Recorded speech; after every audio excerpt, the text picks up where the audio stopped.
Well, Apple has seen the future, and apparently it's your home, your entire home, all your gadgets, your toaster, your dishwasher, your TV, your lights. If Apple can come up with a gadget that allows you to control all that stuff via its gadget, game over, they're the king of gadgets.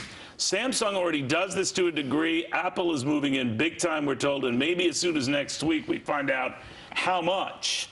Back with Lauren Simonetti and Scott Martin and Tracy Burns. Tracy, what do you think of this? I mean, if it's going to simplify life, I'm all for it. It's where we're going. We have to be careful about privacy issues. You think? Location services, all that kind of stuff. But at the same time, it makes life easier. So we got to find a happy medium here. It's not going away. It's just going to get worse. Scott, son? I love it, too. I mean, I think with convenience, you are going to give up a sort of privacy. And, hey, who doesn't want to have a device that will give you information on your bodily functions that, frankly, you were afraid to ask about anyway? I think it's going to be freaking awesome. Okay, Scott. There's a guy, just had a baby, and his life has really drastically been curtailed, as we know it. Lauren, what do you think?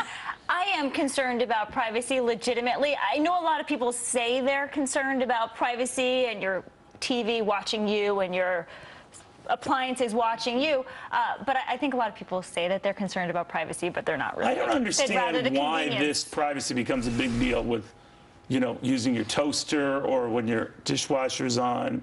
Who's collecting that information? Yeah, I mean, let them count how many times I run my dishwasher. They'll be blown away by it, quite frankly. Look, if I can know that I could shut the oven off because one of my bozo kids left it on because they were making pizza and I can shut it off from my car, that saves a ton of money all around. And why not? Who bought, Scott, the Nest thermometer? Google, right? And that controls from afar, the temperature you keep your house, and automatically it can sense when you're not there, which is a little creepy in and of itself. But that's a rage right now, right? Well, right, because I think that's something that, again, like to Tracy's point, people want to be able to control. But I'll tell you guys, the data issue is one that I think consumers are worried about. These companies, whoever it is, Apple, Google, Microsoft, get that data and then sell it to advertisers or sell it to companies that know that you're using their product. Exactly. And all of a sudden, they've got that empirical data that they never had before on you. Thank you. They already know Burns runs her dishwasher 15 times a day. They know she likes a lot of butter on her toast. Are on her like stink on a dinner plate. It's true. They're going to know what TV shows we're watching, what music we're listening to. I think it's very invasive. I'd rather just go home and set the thermostat instead of doing it from yourself. You say that now. I probably couldn't figure out how to do it from my phone, though. I'm not joking. Just wait till there's little people running around your house. You're never going to want to go home again. Can you imagine being Tracy's kids? Mom, can we please go out the plate, please?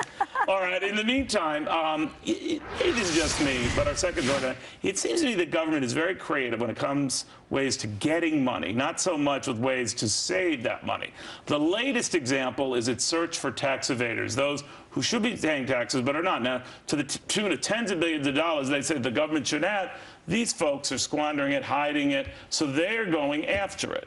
Lauren, is that such a bad idea? Well, they should look at how much money the federal government is spending. In the past 6 months, $2 trillion. If you break it down, I think it's $7 million a minute.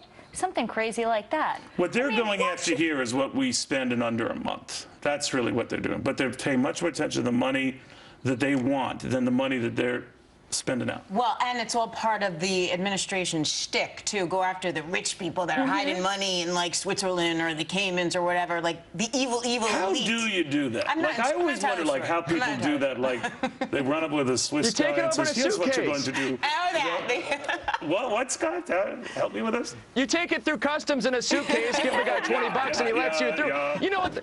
The problem is, though, guys. Don't bother looking.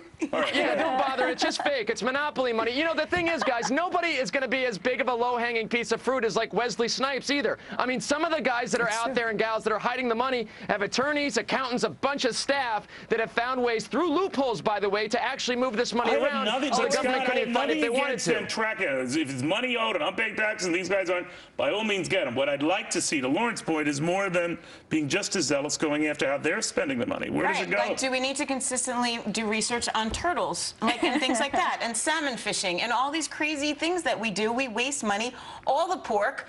Maybe we could, like, cut back a little and not have to tax us to death. There is that. All right, go home with your children and read them a lullaby. When we come back.